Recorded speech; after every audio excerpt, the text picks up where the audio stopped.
Development Officer for the Nashville Chamber of Commerce, and I have Jennifer Carlett, our Chief Policy Officer with the Chamber. We appreciate the relationship, partnership over the last 30 years, and the time today to discuss the renewal of our contract for economic development services.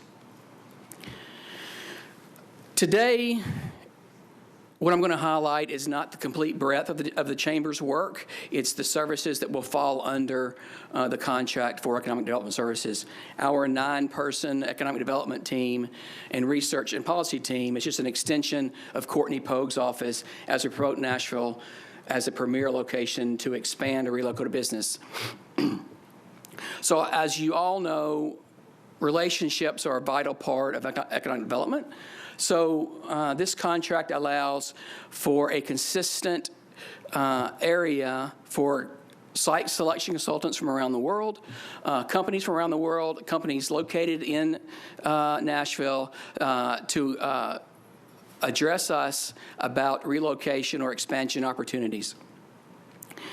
Our contract will cover 3 areas: project management, research and analysis, and then a proactive business retention and expansion program.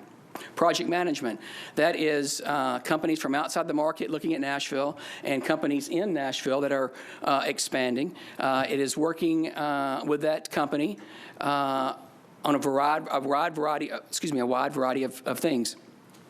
There's a lot of data collection, there's a lot of RFP responses, there's travel, hosting them as they come in and visit Nashville to experience Nashville. So the project management system is a wide array of services. On the research, a lot of these RFPs, these requests for proposals, require a heavy data load. So our research team is constantly customizing these responses for the city of Nashville to these RFPs, these companies that are relocating and expanding. And then finally, a proactive business retention and expansion programs.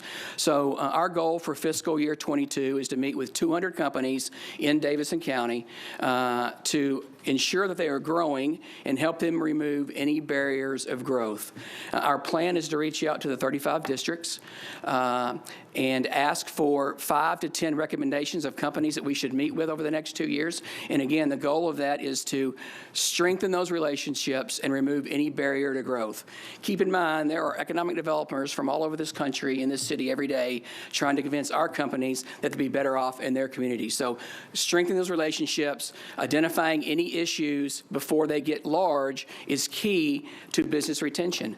Those issues, those challenges could be, I can't find enough welders, I can't find enough software developers. It could be the traffic signal in front of my plant hasn't worked for 2 weeks and the 3rd shift can't get out and I'm having issues. So we bring the resources to the table to help eliminate any of those barriers of growth.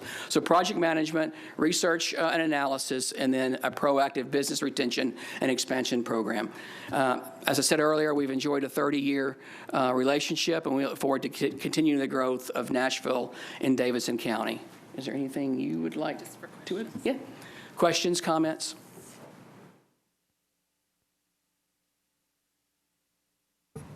Councilman Cash. Thank you. I'm on a theme today, and it's child care. And Victoria Payne has today set up, we're working on setting up a meeting so I can talk with some folks with the Chamber about your efforts on child care. But, you know, we have recently talked a lot about affordable housing as it relates to businesses coming to Nashville, and businesses that are already here, folks that are already here even.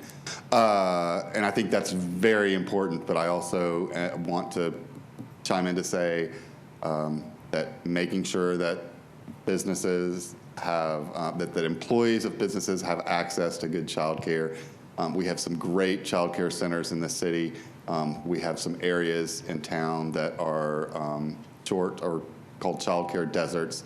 And I know that the Chamber is working on that, and I look forward to, I don't need to get into a lot of detail now, but I hope you all will prioritize it, and I look forward to talking with some folks with the Chamber about it more specifically. Thank you.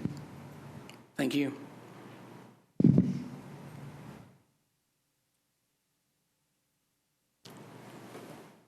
Councilwoman Evans. Thank you. Do you all help drive, you kind of use that example of the stoplight not working. Do you all help drive process improvement within Metro related to economic development? I'm thinking about like Metro planning and, not planning, I'm sorry, but codes and permitting. Some of the challenges that maybe people going through, like the rezoning process. Do you help kind of influence that? We, do I need to turn this on? We definitely weigh in when we're hearing it from our members. I am happy to report we haven't been hearing it as much, even though development's been continuing at quite a pace during COVID. But no, when we hear about it, we reach out to different departments and ask about it. And when we see patterns or ways that we think there could be streamlined, and we found the Metro departments to be really open to that kind of conversation.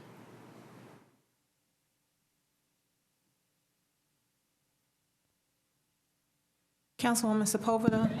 Thank you. And thank you for being here and talking to us today.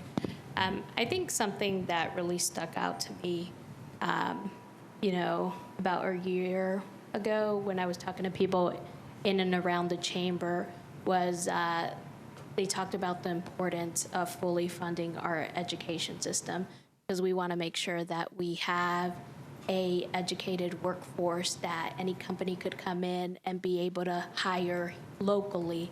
And so that was very important to me, and I thought that was great hearing coming from people in and around the chamber. And so I was hoping that you could talk to us a little bit and briefly about some of the things that you all are doing and pushing to make sure that we have a workforce that we could hire locally. I know it was great seeing that the administration was going to fully fund our education system, something that hasn't been done in a long time, and being a product of Metro Public Schools and having to share textbooks as I was growing up. And a lot of these situations were difficult to deal with. And so that was something positive that I heard from your group. So if you could talk to us briefly about some of those initiatives, that would be great. Thank you. Sure. I'll start with some of the chamber's work in education. I think a lot of people know about one of our flagship efforts, the academies, where there is training that goes across all different academic coursework to help students in high school train up for jobs and certification, and matching them with jobs right out of high school or post-secondary to then move into high-paying jobs. So that's one of the biggest ones that we work on.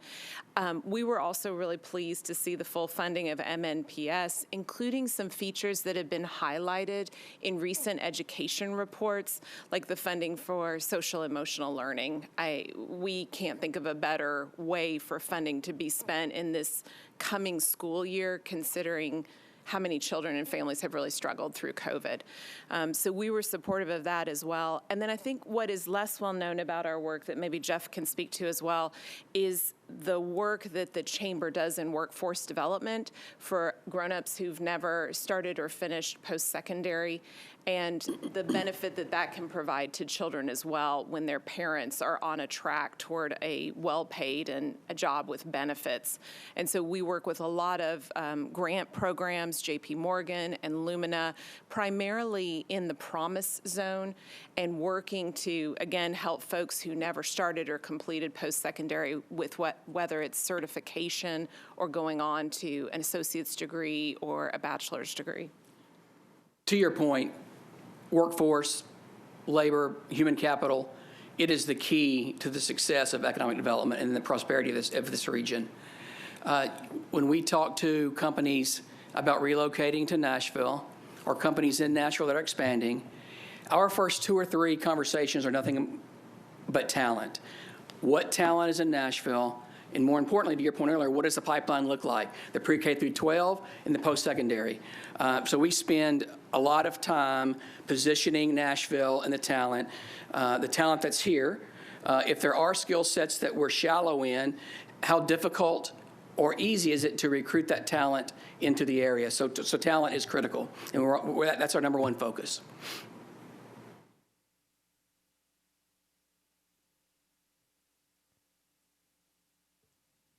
I am looking for hands, seeing none.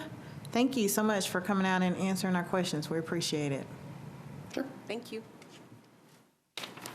And that was our last hearing for today. Tomorrow, same time, same place.